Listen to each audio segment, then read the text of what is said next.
Assalamualaikum warahmatullahi wabarakatuh.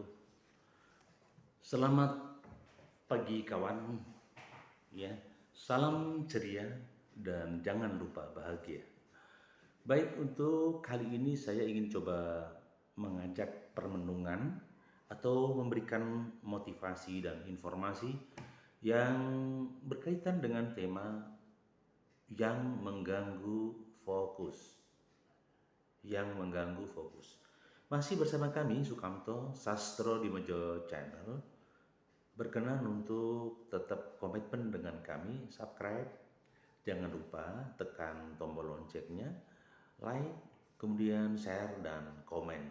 Kami tunggu untuk atensinya. Baik, rekan-rekan, kita bicara tentang fokus. Apa yang menyebabkan seseorang gagal fokus? Fokus adalah satu titik tumpu, satu titik tuju yang menjadi target daripada seseorang untuk melaksanakan sesuatu, untuk tujuan sesuatu. Ya, itulah fokus.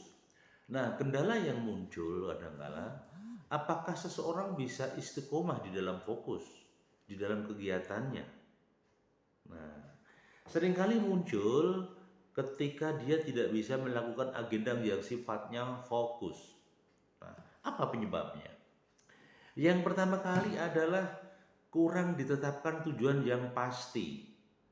Ini menjadi awal kurang fokus. Karena apa? Tujuan yang pasti, tujuan yang terstruktur, tujuan yang step by step yang diagendakan, ini memudahkan seseorang untuk meraih fokusan. Sebaliknya, manakala tujuan ini gerambiang, tidak jelas, maka untuk aplikasinya pasti akan nyasar ke kiri dan ke kanan. Bahkan akhirnya tidak fokus kepada cabang-cabangnya. Maka setiap penanganan pekerjaan, maka selesaikan dengan cara menetapkan tujuan. Ya. Oke, itu yang pertama. Kemudian yang kedua adalah tahapan demi tahapan yang terencana dan terkonsep. Kenapa seseorang gagal fokus? Karena tahapan penyelesaian demi penyelesaian tidak terstruktur, tidak dibuat time schedule-nya, tidak dibuat tahapan-tahapan waktunya. Ini yang membuat kali seseorang gagal untuk fokus. Misalnya, kita ingin mengerjakan sebuah event, misalnya event kegiatan yang sifatnya promosi kepada lembaga, maka buatlah tahapannya. Bagaimana proposalnya, siapa target proposalnya, kemudian acaranya kayak apa, target segmennya kayak apa, kemudian planning budgetnya dari mana saja, apakah kegiatan ini surplus atau minus. Nah, itu harus terencana dengan tahapan sampai pada titik fokus itu tercapai. Ya, itu yang kedua. Kemudian yang ketiga, ya, menunda pelaksanaan. Sebenarnya ketika fokus ya dilaksanakan, dikerjakan. Tidak usah menanti waktu, tidak usah menunggu yang lama. Karena menunda satu pekerjaan sama dengan menunda persoalan. Karena besok ada pekerjaan baru yang harus diselesaikan. Maka jangan pernah menunda pekerjaan. Jangan pernah menunda aplikasi. Ketika kamu menunda aplikasi, yang terjadi pasti kamu akan gagal fokus. Kita akan gagal fokus. Sekali lagi, jangan pernah menunda aplikasi pelaksanaan pekerjaan. Maka segera eksekusi dan segera jalankan. Kemudian yang keempat, godaan kegiatan luar. Nah, misalnya begini, kita ingin pergi ke Solo. Ya, suatu saat kok di Kalioso itu ada kegiatan pameran maaf sembako yang indah atau pameran baju yang modis, akhirnya kita mampir. Nah, ketika kita tergoda dengan cabangnya tadi mampir, kita nggak jadi pergi ke Solo.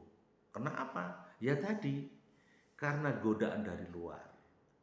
Misalnya juga kita targetnya, cita-citanya pengen jadi seorang misalnya dokter. Yang terjadi apa? Mungkin kita hobinya mancing, hobinya musik. Nah, fokus tentang literasi, tentang ilmu medis kedokteran jadi lupa. Makanya Semua kegiatan yang sifatnya cabang atau godaan kegiatan luar harus diantisipasi. Boleh untuk sekedar refreshing sesaat, tetapi jangan pernah melupakan tujuan yang semula. Maka godaan dari luar ini harus segera diantisipasi biar kita bisa cepat fokus gitu. Kemudian yang kelima, ya, yang kelima adalah berpaling dari tujuan. Nah, ini bahaya sekali. Ketika seseorang tujuannya ke Solo, tahu-tahu pindah ke Semarang, ini namanya sudah gagal fokus, hancur fokus. Dan ini bisa dipastikan ambiar. Ya, pasti. Karena apa? Tujuannya tidak pada itu. Pasti akan terjadi reshuffle tujuan. Karena apa? Karena berpaling dari tujuan yang semula. Nah, reshuffle tujuan inilah yang akan menghancurkan tingkat kefokusan, gitu ya. Maka ketika reshuffle tujuan ini, fokusnya jadi terganggu. Maka sekali lagi, fokus itu pada satu titik tertentu jangan pernah dilupakan. Jangan pindah ke titik yang lain. Seperti ketika kamu mencintai seorang gadis, misalnya solehah gitu ya. Ketika kamu berpindah ke Maimunah, nah maka gagal fokus. Kalau sudah fokus ke solehah ya solehah, bukan ke Maimunah gitu, gitu ya. Baik, yang keenam, saudara. Masih bersama kami Sukamto Sastro di Menjo Channel, saya Toto Sukamto. Jangan lupa berkenan untuk subscribe, kemudian juga tekan tombol loncengnya, serta bisa juga share dan komen ya. Kita tunggu termasuk pertanyaan-pertanyaan saudara. Barangkali ada ide-ide materi yang lain nanti bisa kami buat. Baik, yang keenam adalah banyak pengembangan. Maksudnya banyak pengembangan begini. Ketika seseorang ingin meraih target tertentu pada fokus tertentu, ketika dia punya ide-ide baru yang kreatif, dan ide ini dibiarkan mengembara dalam benaknya, tidak ditulis di dalam buku atau di kertas, bahkan kita coba ikuti pengembaraan itu, maka ini akan menjadi cabang-cabang pengembangan. Lah ini yang seringkali jadi gagal fokus. Ya. Kenapa begitu? Iya, karena nanti kita lebih fokus kepada cabangnya. Ketika jalan utama fokus itu misalnya menuju ke Surabaya. Nah, kita terdampar di Ngawi cabangnya, kita terdampar di titik-titik lain. Ini yang menjadi masalah. Maka sekali lagi banyak cabang, banyak pengembangan ini akan menjadi masalah baru kalau kita tidak bisa menjalankan fokusnya. Sekali lagi jangan pernah banyak pengembangan dulu. Lakukan ide ini sampai jalan, sampai kreasinya muncul, sampai semua kesulitan bisa diatasi. Ya, maka jangan pernah dikembangkan dulu. Kemudian yang 7, kurang sungguh-sungguh. Ada orang yang dulu bilang begini, sopo sing tekun sediane bakal ketekan. Ya, siapa yang sungguh-sungguh di dalam sebuah pekerjaan, maka bisa dipastikan akan berhasil. Tapi sebaliknya, kalau kurang sungguh-sungguh, bisa dipastikan akan hancur. Maka jangan pernah setengah-setengah, ya. Ya. Jangan pernah setengah, manjada-manjada. Siapa yang sungguh-sungguh pasti akan teraih hasilnya, ya. Betul? Nah, jadi berlatihlah sungguh-sungguh. Taubatan aja harus ada taubatan nasuha, iya kan? Agama pun harus kafah. Utkulu fisilmi kafah, harus kafah, harus totalitas. Maka sungguh-sungguh itu adalah totalitas. Maka kurang sungguh-sungguh, setengah hati itu mengakibatkan seseorang terganggu fokusnya. Ya. Kemudian kedelapan, salah jalur. Parah. Kalau sudah salah jalur, waduh, ini pasti dipastikan gagal fokus. Pasti akan berantakan, menjadi berhala untuk meraih tujuan. Maksudnya apa? Kalau sudah salah jalur, ya tidak akan pernah sampai. Sampai mau ke Solo, tapi lewatnya Karanggede, sulit sekali sampai nyasar ke Semarang. Kalau ke Solo dari Gemolong, ya arahnya ke selatan, pasti sampai ke Solo. Kalau arahnya ke utara, ya sampai ke Purwodadi. Gitu ya, itu ilustrasi kecil.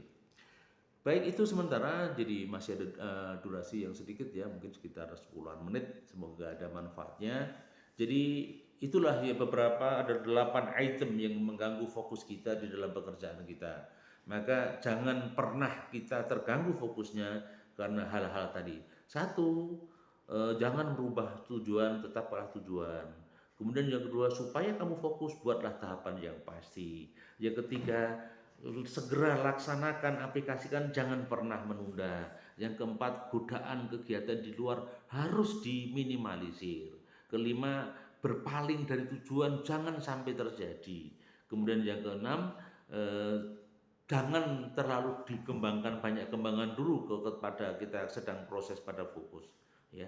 Ketika berproses fokus jangan pernah dikembangkan dulu, nanti takutnya sampean aplikasinya kurang fokus. Yang ketujuh, kurang sungguh-sungguh. Ingat, ketekunan akan membawa keberhasilan. Kalau setengah hati, itulah awal kunci mati keberhasilan kita. Yang terakhir, salah jalur, ambyar. Ya, salah jalur, ambyar. Terima kasih, mohon maaf bila ada sesuatu yang kurang, barangkali kritik, saran dan masukan, barangkali ide materi, sampaikan di kolom komen. Masih bersama kami Sukamto Sastro di Mojo Channel. Assalamualaikum warahmatullahi wabarakatuh.